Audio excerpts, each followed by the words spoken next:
تجھ کو دیکھے بنا چین آتا نہیں، نوک نیزہ پہ سے تیرا ملتا نہیں، میں زیارت کروں اس طرح یہ بتا میرے غازی کہاں ہو، تیری جاگیر سے چل پڑا قافلہ، میرے غازی کہاں ہو، تیرے بازو مجھے راستے میں ملے، میں نے چادر سمجھ کے وہ سیب رکھے، بازوؤں سے تیرا پوچھتی ہوں پتا، میرے غازی کہاں ہو، تیری جان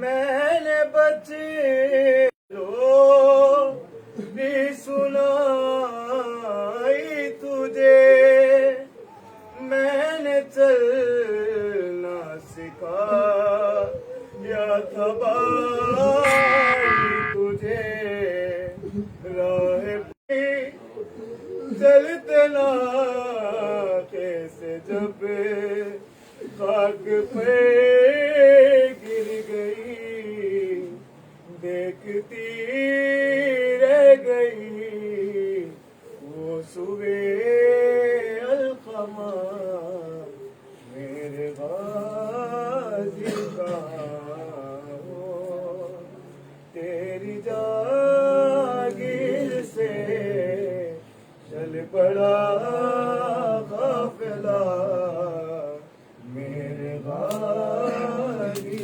کہاں ہو، تیری جاگیر سے چل پڑا قافلہ، میرے غازی کہاں ہو، تیرے بازو مجھے راستے میں ملے، میں نے چادر سمجھ کے وہ سیب رکھے، بازوؤں سے تیرا پوچھتی ہوں پتا، میرے غازی کہاں ہو، تیری جاگیر سے چل پڑا قافلہ، میرے غازی کہاں ہو، اے میرے باوفا، اے بہن دیردار، میرے غازی کہاں ہو،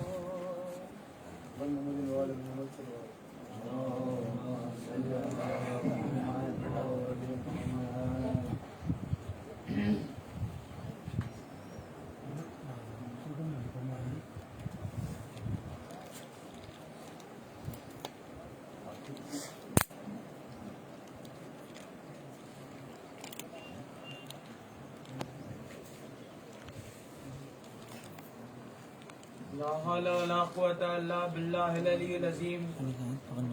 أعوذ بالله من الشيطان اللعين الرجيم. بسم الله الرحمن الرحيم. الحمد لله الذي هدانا لهذا ما كنا لنهتدي لولا أن هدانا الله. حسبنا الله ونعم الوكيل، نعم المولى ونعم النصير. الصلاة على أشرف الأنبياء المرسلين خاتم النبيين أبي القاسم محمد. اللهم صل على محمد. ایک عجیب دور تھا جس دور میں باپ وہ امام ہے جس کو تبلیغ کرنے کا سب سے زیادہ وقت ملا. امام جعفر صادق علیہ السلام کے دور میں سب سے زیادہ شیعت پھیلی اور سب سے زیادہ علم بٹا. امام موسیٰ کاظم وہ امام ہیں، اسی باپ کے بیٹے ہیں جسے سب سے زیادہ وقت سب سے زیادہ عرصہ قید میں رکھا گیا. اتنی غربت کے عالم میں بھی امام نے امامت کے سبھی فرائض انجام دیے. امام نے بچپن سے ہی تبلیغ کی ہے. جب امام جعفر صادق کا دور تھا تب بھی امام موسیٰ کاظم کے کئی کرامات ملتے ہیں، کئی معجزات ملتے ہیں اور کئی سوالوں کے جواب امام موسیٰ کاظم نے بچپنے میں دیے ہیں. امام موسیٰ کاظم کی قید کا ایک واقعہ ہے. ہارون رشید جب بادشاہ تھا تو ایک شخص آیا اس کے پاس ملنے. باہر سے آیا تھا مگر اسے پتا تھا کہ شیعوں کا امام ہے، موسیٰ کاظم ہے، آل رسول سے آتا ہے اور وہ اس وقت ہارون رشید کی قید میں ہے. یہ جب ہارون رشید کے پاس پہنچا تو اس نے پوچھا کہ میں نے سنا ہے کہ شیعوں کا امام موسیٰ کاظم تمہاری قید میں ہے، مجھے اس سے ملنا ہے. ہارون رشید نے داروغہ کو بلایا، داروغہ کو چابی دی اور کہا کہ جا کر موسیٰ کاظم کو لے کر آؤ. داروغہ گیا اور امام موسیٰ کاظم کو باہر لے کر آیا. جب امام موسیٰ کاظم دربار میں پہنچے تو سب سے پہلے ہارون رشید کے دماغ میں یہ خیال آیا کہ اب میں امام کی توہین کروں گا بھرے دربار میں. یہ خیال آنا تھا ہارون رشید کا دماغ میں. ہارون رشید نے امام سے سوال کیا، اے موسیٰ کاظم بتاؤ تمہارے زندان کی چابی کس کے ہاتھ میں ہے؟ امام موسیٰ کاظم فرماتے ہیں، امام موسیٰ کاظم داروغہ کے ہاتھ کی طرف اشارہ کرتے ہیں. اس سے سب سمجھ جاتے ہیں کہ چابی داروغہ کے ہاتھ میں ہے. ہارون رشید کا اگلا حرف یہ تھا، اگلا جملہ یہ تھا کہ دیکھو تم دعویٰ کرتے ہو کہ غیب کی چابی تمہارے پاس ہے، غیب کے جوابات ہیں تمہارے پاس، غیب کی چابیاں ہیں تمہارے پاس، مگر تمہارے زندان کی چابی میرے داروغہ کے پاس ہے. تو تبھی امام موسیٰ کاظم نے کہا میرے پاس غیب کی چابیاں بھی ہیں، میں غیب کا علم بھی رکھتا ہوں اور میری طاقت کا اگر تمہیں اندازہ کرنا ہے تو وہ سامنے دیوار دیکھ رہے ہو، اگر میں چاہوں تو یہ دیوار سونے کی ہو جائے گی. امام نے حکم نہیں دیا، امام نے صرف کہا اگر میں چاہوں تو یہ دیوار سونے کی ہو جائے گی اور وہ دیوار سونے کی ہو گئی. جیسے ہی وہ دیوار سونے کی ہوئی امام موسیٰ کاظم نے پوچھا میں نے تو حکم دیا ہی نہیں تھا کہ دیوار سونے کی ہو جائے، تو تم سونے کی کیوں ہوئی؟ تو دیوار گویا ہوئی اور امام سے کلام کرنے لگی اور امام سے کہا کہ یا مولا، جب آپ نے کہا اگر میں چاہوں تو ان درباریوں میں سے ایک درباری ایسا تھا جس کے من میں یہ خیال آیا، جس کے ذہن میں یہ خیال آیا کہ یہ کیسے ہو سکتا ہے، یہ چاہے اور دیوار سونے کی ہو جائے، یہ چاہے اور دیوار سونے کی ہو جائے. بس اس کے ذہن میں یہ خیال آنا تھا اور میں سونے کی ہو گئی. یہ امام کا اختیار تھا جو امام نے قید میں رہ کر بھی، امام کے گلے میں توق تھی، ہاتھوں میں ہتھکڑیاں تھی، پھر بھی امام کا اختیار ہر جگہ تھا. یہ سبھی درباریوں کو دکھ رہا تھا. ہارون رشید کا یہی خوف تھا ہارون رشید کو امام موسیٰ کاظم سے، جس کی وجہ سے ہارون رشید نے امام کے اوپر کئی ظلم کیے. ہارون نے ایک مرتبہ اس کو شک ہوا کہ اس کے 3 درباری شیعہ ہیں. ان 3 درباریوں میں سے ایک بڑے مشہور و معروف ہیں جن کا نام ہے بہلول دانا. بہلول دانا ان کا لقب ہے، ان کا نام کچھ اور تھا. یہ 3 اصحاب پر ہارون رشید کو شک ہوا کہ یہ شیعہ ہو سکتے ہیں اور اس کو خبر بھی تھی، تو اس نے سب سے پہلے ان کے اوپر کچھ مخبر لگا دیے اور وہ آ کر اس کو خبر دیتے رہتے تھے. ابھی تک صرف اس کو شک تھا، گنجائش تھی کہ شیعہ ہو سکتے ہیں. اس نے سوچا کہ میں کیوں نہ ان سبھی کو ایک ایک کر قاضی کا عہدہ دوں. سب سے پہلے ایک کو بلاؤں گا، اسے قاضی بناؤں گا اور کہوں گا کہ امام موسیٰ کاظم کے قتل کا فرمان نکالے. اب اگر یہ قتل کا فرمان نکال دیتے ہیں تو ثابت ہو جاتا ہے کہ شیعہ نہیں ہے. اگر قتل کا فرمان نکالنے سے کتراتے ہیں تو یہ پتہ چل جاتا ہے کہ یہ شیعہ ہیں. اب یہ بات کیونکہ درباری تھے، ہارون رشید کے دربار میں تھے، انہیں پتہ چل گئی پہلے سے. یہ گئے امام موسیٰ کاظم کے پاس. امام موسیٰ کاظم کی غربت کا عالم یہ تھا کہ صرف ایک انگشتری کی جگہ یہاں تھی، ایک سلاخوں کی طرف، اور ایک انگشتری کی جگہ یہاں تھی ان سلاخوں کی طرف. اور امام کا پورا عرصہ جو قائم میں گزرا وہ رکوع میں گزرا، کیونکہ چھت ہی اتنی تھی. اب ایسے عالم میں انہیں امام سے سوال کرنا تھا اور جا کر بھی کچھ پوچھ نہیں سکتے تھے. انہوں نے ایک پتے پر ان کا سوال لکھا: مولا آپ کو شاید پتہ ہی ہوگا، آپ کو پتہ ہی ہوگا کہ ہماری جان پر آفت آنے والی ہے. ہارون رشید کو شک ہو گیا ہے کہ ہم شیعہ ہو سکتے ہیں، ہم آپ کے چاہنے والے ہیں، تو ہارون رشید ہم سے یہ کروانے والا ہے کل. اور امام سے اجازت پوچھ رہے تھے کہ آگے کیا کرنا ہے، کل اگر یہ موقع آئے تو ہمیں کیا کرنا ہوگا.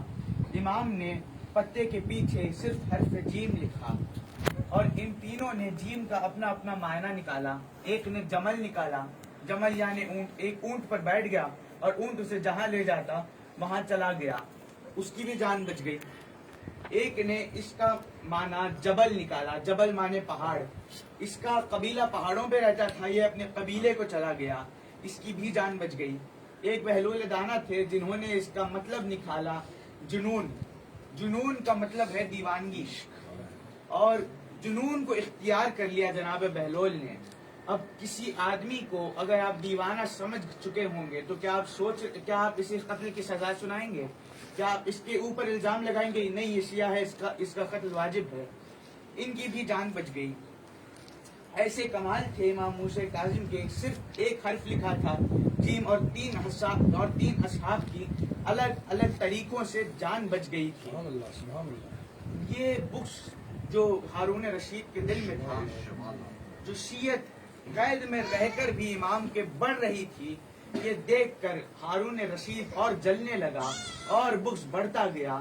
ایک مرتبہ ایسا آیا، ایک مرتبہ ہارون رشید نے امام کے کھانے میں امام کو زہر ملا کر دے دیا. ہاں، امام نے وہ زہر نوشت فرما لیا. اب میں آپ کو ایک چیز بتانا چاہتا ہوں، آپ سبھی کو پتا ہوگا جس کو زہر ملتا ہے وہ تڑپتا ہے.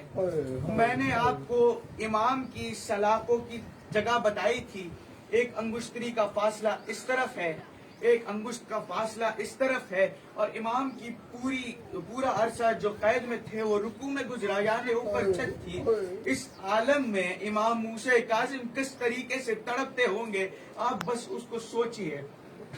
امام موسیٰ کاظم تڑپ رہے تھے، اور یہ ایک دفعہ میں ہارون رشید نے امام کو زہر نہیں دیا. تھوڑی دیر کر تھوڑی تھوڑی بار میں ایک جب بھی کھانا آتا تھا تب تھوڑا زہر ملا کر دیتا تھا.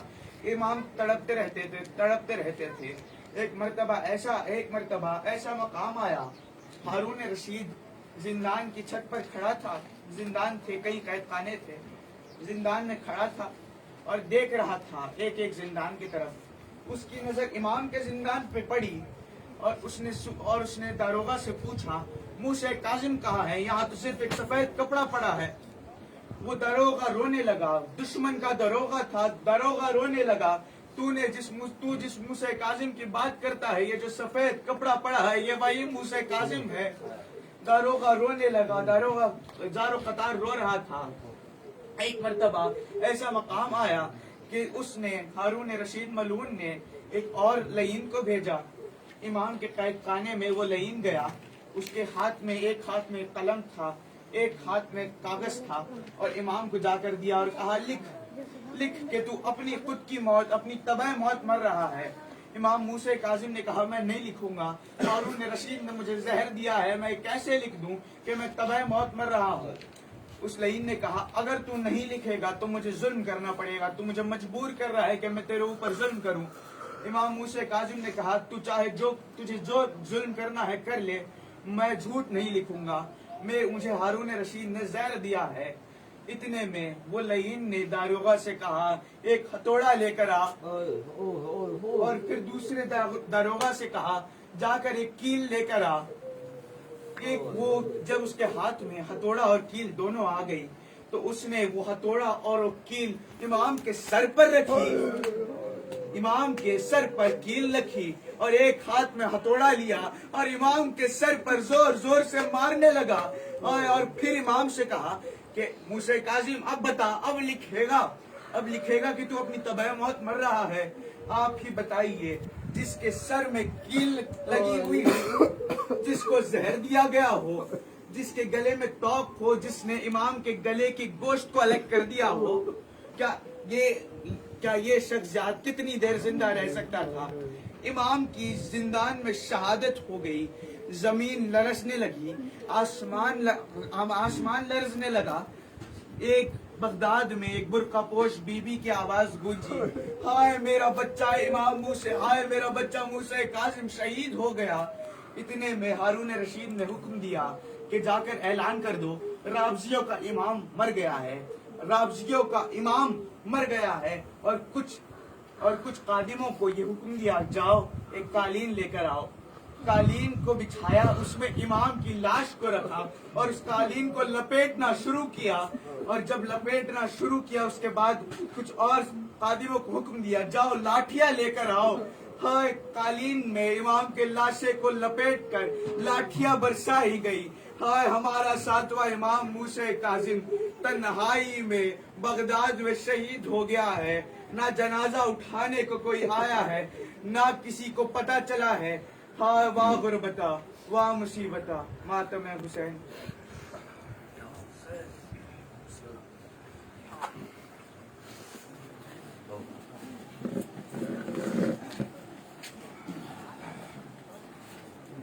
تھی اماں نے جو پوشاک وہ لا دو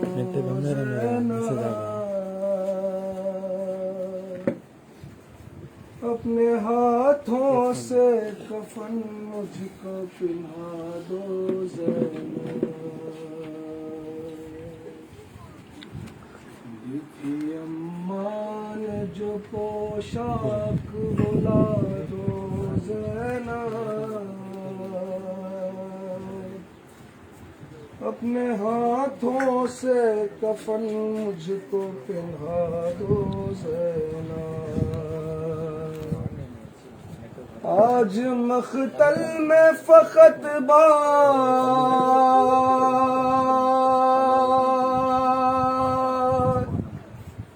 تمہاری ہوگی، ابھی اماں سے ملاقات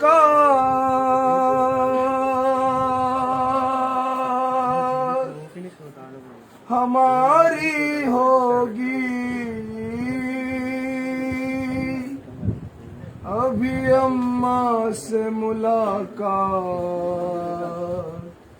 ہماری ہوگی۔ کوئی پیغام اگر ہے تو سنا دو زینب، ارے اپنے ہاتھوں سے کفن مجھ کو پہنا دو زینب، میرے لاشے کی رہے گی تمہیں پہچان بہن،